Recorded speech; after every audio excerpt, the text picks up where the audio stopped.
Olá, vamos retomar nossos estudos agora com tecnologias de tratamento de esgoto.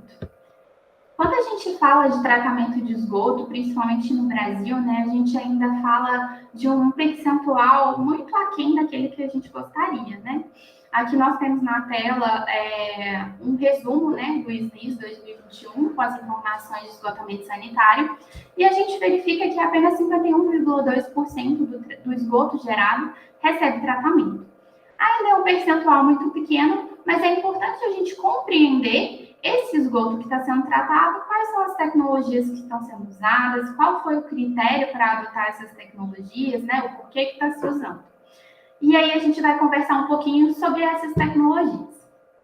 Quando a gente fala em tratamento de esgoto, é algo muito importante, pois é algo que vai trazer uma saúde para a população, a gente vai reduzir as doenças aí de veiculação hídrica, a gente vai reduzir matéria orgânica que a gente está lançando um pouco receptor, micro-organismos patogênicos, sólidos em suspensão. Então, é uma etapa essencial para a qualidade da água dos nossos mananciais e para a qualidade da saúde da população como um todo. De forma bem objetiva e bem básica, a gente tem processos de tratamento que podem ser divididos entre físicos, biológicos e químicos. Os processos físicos são aqueles de remoção de sólidos grosseiros, por exemplo, né? A gente sabe que muita gente lança alguns materiais que não deveriam ser lançados no esgoto, né? No esgoto doméstico.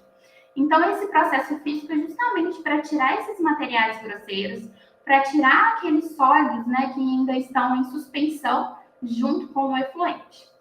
Quando a gente parte do processo biológico, o principal objetivo é remover a matéria orgânica. Então, a gente tem alguma atividade microbiana que vai nos auxiliar nesse processo de remoção. O processo biológico geralmente também é conhecido como processo secundário. E aí a gente vai conversar sobre eles também. Os processos químicos, né? Eles são os processos já para remover os patógenos, né? Então, a gente tem a intenção ou de neutralizar um pH, um agente de floculação, reduzir a poluição desse esgoto. E dentro desses processos, a gente também pode separar em algumas etapas. É importante frisar que nem todo tratamento de esgoto vai ter todas essas etapas. Pode ser que a gente tenha uma e outra não. Isso vai depender muito qual é o meu objetivo. Qual que vai ser meu padrão de lançamento, qual que é o meu recurso disponível. Então, a gente pode ter o pré-tratamento, o tratamento preliminar e o tratamento primário. Esses três geralmente são processos físicos, que são a remoção dos sólidos grosseiros, a remoção dos sólidos sedimentáveis e a remoção dos sólidos em suspensão. Quando a gente passa para o tratamento secundário, esse tratamento já se caracteriza aquele tratamento biológico, que o nosso objetivo, como eu falei, é remover a matéria orgânica. E quando a gente passa por um tratamento terciário, o nosso objetivo aí é remover os organismos patogênicos, né? Então, pode ser um processo mais caracterizado como químico. Como eu falei, a gente ainda não chegou no patamar de tratamento de esgoto que a gente gostaria, mas esses são os instrumentos, né, os processos mais utilizados no Brasil de tratamento de esgoto. Eu deixei um link aqui e deixo também no final. Se vocês quiserem conhecer o Atlas Esgoto, né, da Ana, é muito interessante, é um trabalho que traz os tipos de tratamento existentes em todas as sedes dos municípios do Brasil, e isso nos permite fazer essa análise. Então, a lagoa anaeróbia, seguida de lagoa facultativa, é o sistema mais utilizado no Brasil hoje. Nós temos 364 UECs que utilizam esse sistema.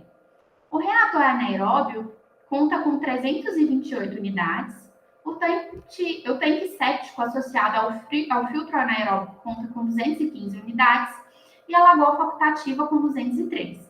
Temos ainda o reator anaeróbio, seguido de filtro biológico, com 177 unidades. Vejam que aqui a gente tem sempre um sistema aliado ao outro, né? Algum outro não, mas, por exemplo, lagoa anaeróbia seguida de lagoa facultativa, reator anaeróbio seguido de filtro biológico, porque muitas vezes a característica do meu esgoto e os meus padrões de lançamento vão me exigir a combinação de mais de um sistema de tratamento. Quando a gente estava falando lá atrás dos processos físicos, os processos físicos geralmente englobam um gradeamento, um sistema para sedimentação, então pode ser que você tenha um desarenador ou algo do tipo para essa etapa preliminar. Quando a gente passa para a etapa de tratamento e para a etapa de tratamento biológico, a gente começa a falar de algumas outras tecnologias. E aí, dentro dessas tecnologias que mais são utilizadas no Brasil, a gente vai conversar um pouquinho sobre cada uma dentro desse tratamento biológico. Então, o sistema que a gente vai conversar agora, o sistema de lodos ativados, né, e suas variantes, pode ser compreendido como os lodos ativados convencionais, os reatores em cateladas sequenciais, as lagoas aeradas, com mistura completa, os valos de oxidação. Então, esse é um sistema moderno, um sistema muito eficiente, ele remove, né, a matéria orgânica, promove também a remoção de alguns nutrientes, como fósforo e nitrogênio. Então, é um sistema muito interessante. Mas é um sistema mais complexo um pouco de se projetar e que demanda uma certa área, dependendo do volume de esgoto que vai ser tratado. Então, quando eu vou avaliar a minha metodologia, qual metodologia eu vou escolher, é importante que eu leve em consideração esses quesitos. Um outro ponto importante dos sistemas de lodo ativado é que, como a gente está falando de um sistema aeróbio, ele é um sistema que não gera cheiro, aquele odor ruim que ninguém gosta de perto da sua casa, né? É importante considerar porque ele é um sistema que não causa cheiro, desde que bem operado. Então, a gente tem micro-organismos se alimentando da matéria orgânica. Quando a gente passa para os sistemas de lagoa de estabilização, são sistemas muito interessantes, que demandam pouca operação, então não é um sistema que eu preciso de um número X de operadores, né? É quase que a natureza fazendo o seu trabalho. Então, aqui nós vamos ter lagoas facultativas, lagoas aeradas, lagoas anaeróbias, lagoas de alta taxa, lagoas de maturação. Então, são lagoas em que os micro-organismos, né, as algas, as cianobactérias, também vão se alimentar, né, dessa matéria orgânica e fazer o seu trabalho. É um sistema lento, então esse esgoto pode ficar nessas lagoas por vários dias para que esse processo seja realizado. E aí nós temos dois quesitos que são importantes de ser considerados.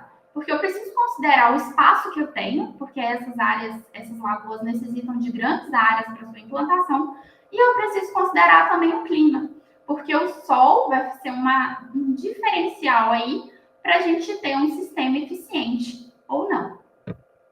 Depois nós temos os sistemas anaeróbios, né? Ficaram bem difundidos aí com os reatores UASB, né? Então esse sistema ele não utiliza oxigênio, ele tem baixa taxa de crescimento de micro-organismos, e o que eu posso dizer? É um sistema que já gera um pouco mais de cheiro. Então, como anteriormente a gente trabalhava, né, com oxigênio e aqui sem oxigênio, é importante considerar que é um sistema que vai ter um odor desagradável. É um sistema também que se leva um tempo para cultivar as bactérias, né? Geralmente, para alcançar uma eficiência desejada, a gente chega mais ou menos a uns 6 meses aí para começar uma operação dentro da eficiência esperada. É um sistema que geralmente também precisa de uma complementação, porque ele não é eficiente na remoção de fósforo e de nitrogênio. Então, geralmente, ele é associado a um outro sistema. Vocês já devem ter visto, ou se não tiveram oportunidade, geralmente a gente tem os reatores, o ASB, seguido de um filtro biológico, que é justamente para fazer esse polimento no efluente, para a gente poder fazer o lançamento dele.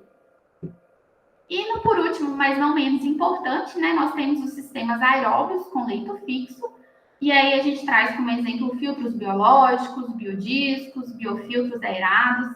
Então, é um sistema de filtração similar ao que a gente está acostumado a ver aí no sistema de abastecimento de água, né, que a gente tem filtros, mas são filtros, eles são mais espaçados, para que dentro desse material as bactérias tenham condições de formar um biofiltro, que é o que vai fazer o tratamento do esgoto, né, a remoção da matéria orgânica, a remoção do nitrogênio, a remoção dos fósforos, e é um sistema também complementar. É um sistema um pouco mais caro, geralmente eles são cilíndricos, mas que ele pode vir complementar uma outra etapa de tratamento se o seu tratamento, por exemplo, for um reator UASB e você não conseguir esse polimento que você precisa no seu sistema.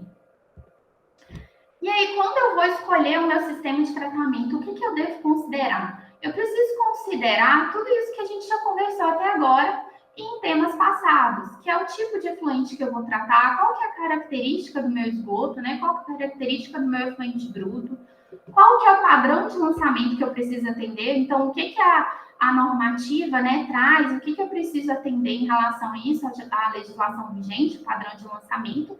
Eu preciso considerar qual que é a área que eu tenho para implantar o meu sistema de tratamento, se eu tenho uma área extensa, se eu preciso implantar isso numa área menor, e qual que é o valor que eu tenho disponível. Então, eu vou precisar considerar aí também a questão do custo. Ainda falando do Atlas Esgoto, ele traz uma análise muito interessante, porque além de caracterizar o sistema que já existe, foi feita uma proposta de sistemas de tratamento para os municípios. E aí, dentro dessa proposta, eles foram considerando alguns dados para chegar nesses sistemas de tratamento, nessas tecnologias de tratamento. Então, foi considerada a bacia hidrográfica, foi considerada qual que era a exigência de remoção de DBO, qual que eram os dados da população urbana, os dados de projeção, qual que era a estimativa da carga orgânica a ser lançada nesse curso d'água. E através dessa análise, eles chegaram a alguns sistemas, a algumas soluções, que são muito interessantes. Então, são 5 tipos de soluções.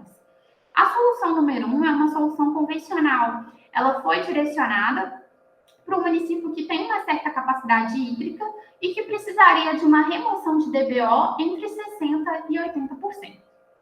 O tipo 2, a gente já tem uma solução com um tratamento avançado. E aí, essa solução são para um corpo receptor, um corpo hídrico, né? Um rio, que tem um pouco menos de capacidade de deteriorar, né, esse efluente. Então, a remoção de DBO nesse tipo 2 é acima de 80%.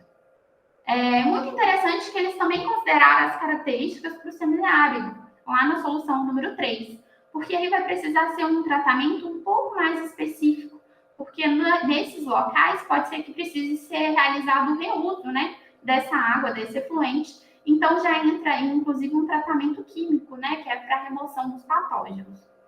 Na solução do tipo 4, principalmente para aqueles municípios que ficam em regiões metropolitanas, então, que a gente tem vários municípios, todos eles lançando uma alta concentração de carga orgânica no efluente, né, no rio.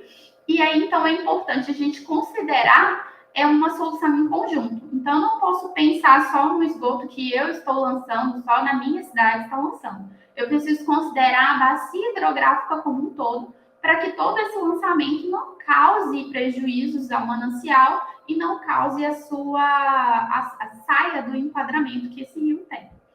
E nós temos a solução tipo 5, que ela é uma solução complementar, que são para aqueles municípios que estão principalmente nas cabeceiras dos rios, né? Porque a gente ainda não tem um volume de água considerável para que ele possa receber essa carga orgânica. E aí, para exemplificar todos esses tipos de tratamento, a gente tem aqui um mapa, né, do Brasil. A gente pode ver que a maioria dos locais, a solução convencional, a solução número 1, que é a remoção de DBO entre 60% e 80%, atenderia. A questão da solução, né, para o semiárido realmente fica concentrado na região Nordeste. E vocês podem verificar que São Paulo, uma região ali, talvez perto de Salvador, já em Recife, locais com grande concentração, fica aquela solução conjunta que eu havia falado, que se precisa pensar não só no seu município, mas nos demais municípios. Esse é um cenário que foi projetado, né, para 2035 e é um objetivo para alcançar. Eu deixo aqui também algumas referências bibliográficas, deixo aqui disponível o link do Atlas da Ana, acho que seria muito interessante de se aprofundar um pouco mais. Deixo o meu contato para qualquer dúvida, qualquer necessidade e agradeço.